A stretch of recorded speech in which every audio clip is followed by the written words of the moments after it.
Whispers, who I believe is the godmother of this genre in ASMR. Since her, I have also discovered that Peace and Variety has a few ASMR videos, and also She Whispers, and they are lovely as well. Ultimately, though, there is not enough true crime ASMR out there, and here I am to make some more content because it is my favorite, and I also really want to give back to the community of ASMR that I love so much and has greatly benefited me. I am also going to take this time to say, as Lily does in her videos, that if you do not like this content, please do not watch. There are other ASMR artists out there that create many role plays, makeup videos. There's a million other things you can be watching, so please don't watch this. And I am also going to take the time to insert a trigger warning for this video. We are going to start this channel off with a case that completely rocked the 90s and is still a big influence on our culture.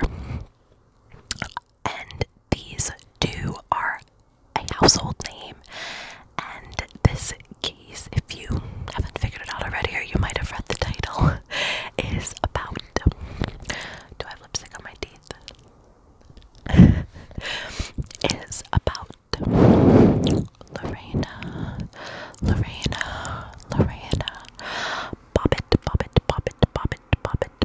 Bobbitt, and John Wayne Bobbitt. John Wayne Bobbitt. Their last name is so tingly. Bobbitt.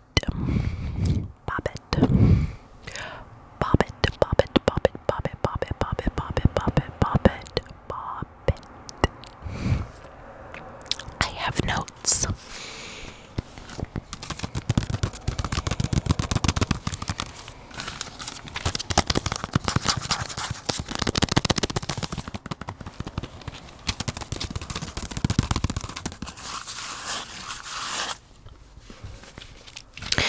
Let me cast you back for a moment to 25 years ago on June 23rd, 1993. Lorena, who was 24, had just been raped by her husband, John Wayne Bobbitt, who was 26 or 27 at the time. 2 minutes after the assault, Lorena went to the kitchen to get a glass of water, returned with a large kitchen knife, pulled back the sheets off her sleeping or unconscious husband. There is speculation on if he was sleeping or drunk. Either way, he was unsuspecting. She pulled the sheets back and cut his penis off. Frantic, she grabbed her purse, her keys, the penis, and the knife, and ran to her car and fled down the street. When she was driving down the street, she screamed when she realized she was still furiously clutching the penis in her hand, and she flew the penis out the window into a field. She was incredibly distraught. She was incredibly scared, and she went to someone who she felt she could trust it, and someone who advocated for her in their marriage and knew a lot about what was happening behind closed doors with her and John, which we will get to later. Jana Basutti was her friend, co-worker, and I believe her boss. And she went straight to her house after she threw the penis out the window and told Jana what had happened.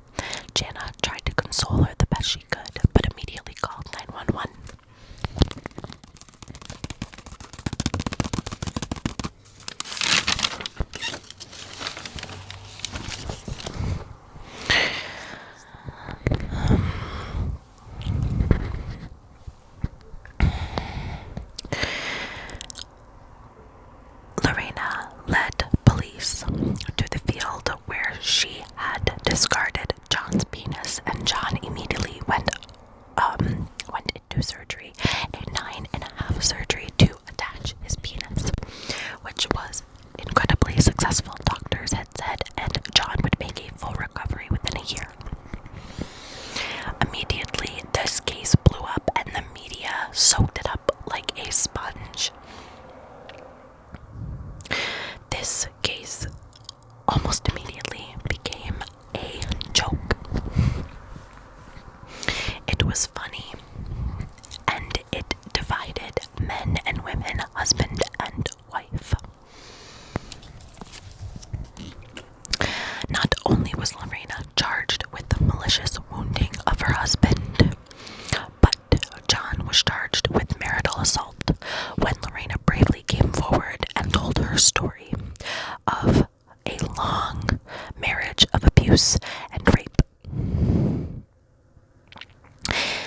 Almost a month into their marriage, she was being raped and abused by John emotionally, physically, mentally, every way you can think of.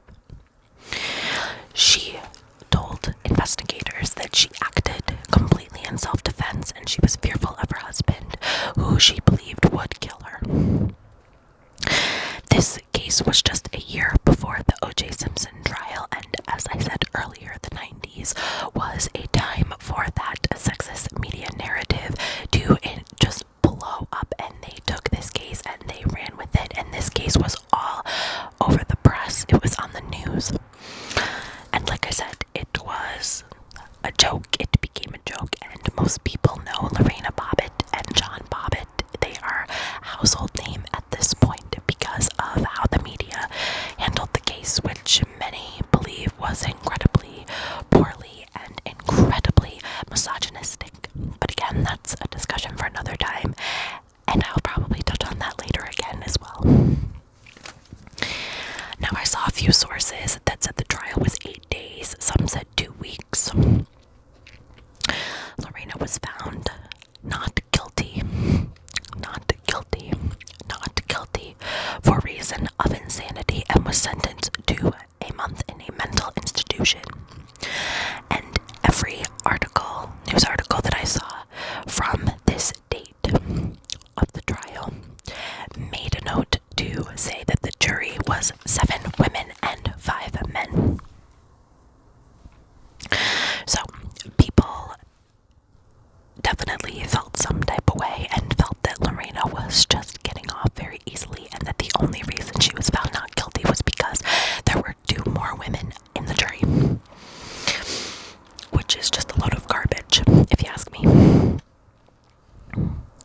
After the trial, and after her stay in the mental institution, Lorena kept a predominantly low profile, using her maiden name, and she also found an organization for domestic violence awareness and uses her story to shed light on battered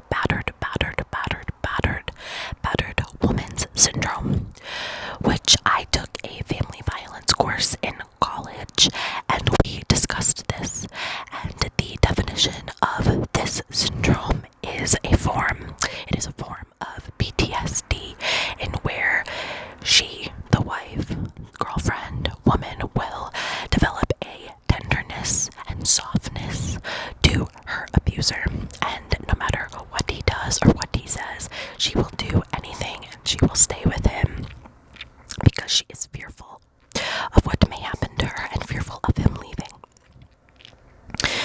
And also, battered woman syndrome, women that are influenced by this syndrome, they, I'm struggling, they believe that the abuse is deserved, so they believe that everything that is being done to them is deserved rightfully. After the trial, John Bobbitt went on to create fame for himself and his unfortunate situation. So sad. He appeared in multiple adult films, and he also befriended Howard Stern and was on his show for a while, and I read some articles that had speculated, or there were rumors, or I don't know if they're entirely true, that Howard Stern did offer to help pay for some legal fees and his surgeries and anything he really needed to keep his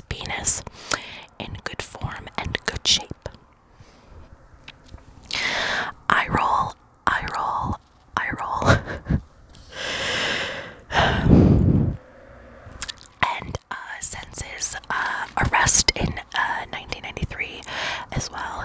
He acquired a slew of charges shortly after. I believe his next assault charge was in 1994, and then pretty much he has continued to be an abuser the entirety of his life. The most recent case that I was able to find was in 2004. They had, let me see, yes, 2004, and he had assaulted his wife. Who the fuck knew? In 2009, Lorena and John did make a public appearance on Oprah, and it is fucking cringeworthy. And I recommend that you YouTube and look at these interviews.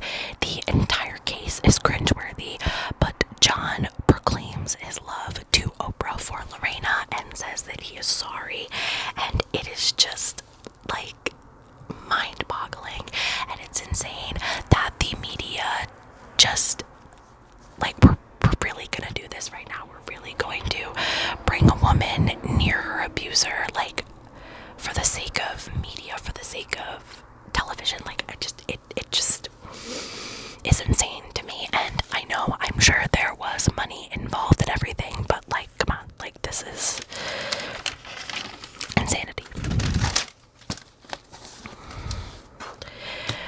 Now, to go back to some of the evidence in the case, Lorena had many witnesses that testified on her behalf that had heard of the abuse, whether she was recalling the tales with her friends and coworkers, but also neighbors that had heard the abuse. And one neighbor, in fact, had said in great detail that, you know, he hears people having sex in his building all the time. He hears it, he knows it, it happens, whatever.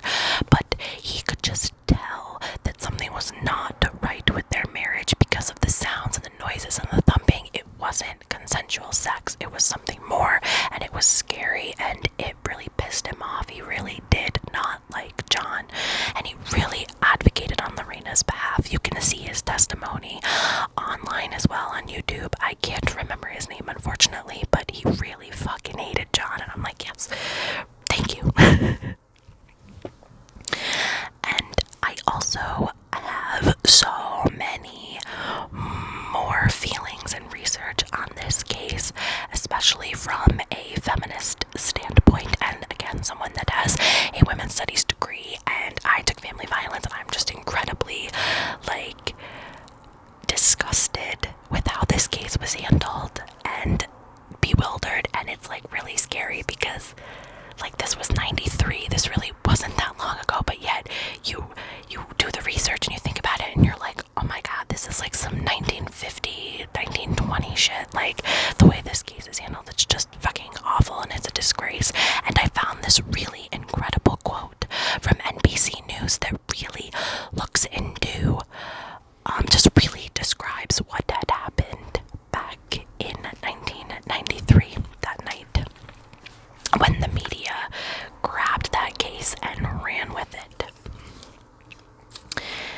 I will link the article below so you can look at it yourself, and I think I'm paraphrasing briefly, but Lorena Bobbitt was a late night punchline overnight. If you look closely at the larger context of the case, this is a glaring omission of abuse. Lorena and the case was a case of objectification, and oh my god, I can't read my handwriting, and pushed the agenda of a sexist media narrative. Again, that is horrible paraphrasing, and I can't believe I can't read my handwriting. But this case completely had a huge influence on pop culture and comedy and rape jokes in general, and just again became a big influence in our culture, and that is incredibly frightening and scary. This case pretty much gave everybody, I mean, I'm positive there were rape jokes and things before this, but it was almost just like a go ahead, it's funny, it's fine, like it's great, it's silly, and that's not okay, and it's very startling. And I reflect on when I was younger and I heard about Lorena Bobbitt, and all I knew was that this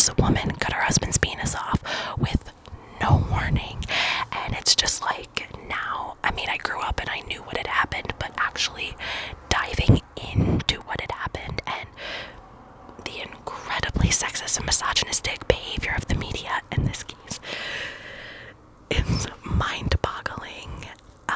That literally men were clutching their penises, all afraid that their wife were gonna get them back. And then in my brain, I'm like, well, if you need to clutch your penis, then clearly you have something to fucking worry about. And it's just scary. Sorry if you heard that. Oh my god, I'm making weird noises. I have horrible indigestion. I don't know why. Help. Oh my god. Ew. Okay. So yeah, in a nutshell, that is the case of Lorena and John Bobbitt. There is a ton of interviews, a ton of incredible articles on this case, and I could literally talk about how incredibly screwed up it is for hours, and how strange and peculiar. And this case really held a mirror to our society in the 90s. And in the 90s, there was this thing happening where we were taking powerful women, or women that had done these very outlandish, powerful things, or retaliated against their husband, Lorena, and we were taking them and we were just, as I believe the NBC article says, we were bitchifying them.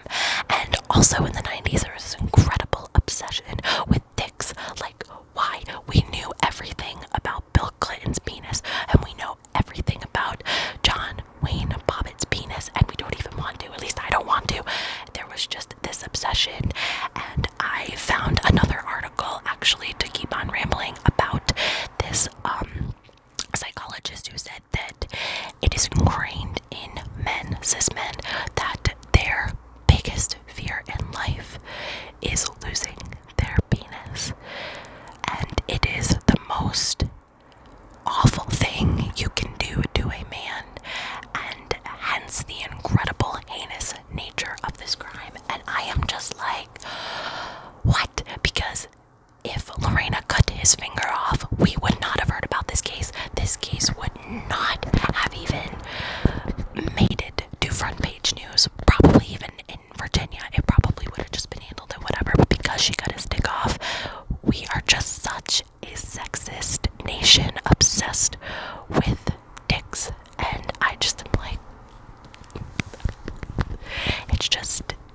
it's really interesting, and it's really insane, and there's just a lot of deep feminist dissecting and context that I've been doing with this case, and I could probably honestly even do a part 2 on this case, because there is so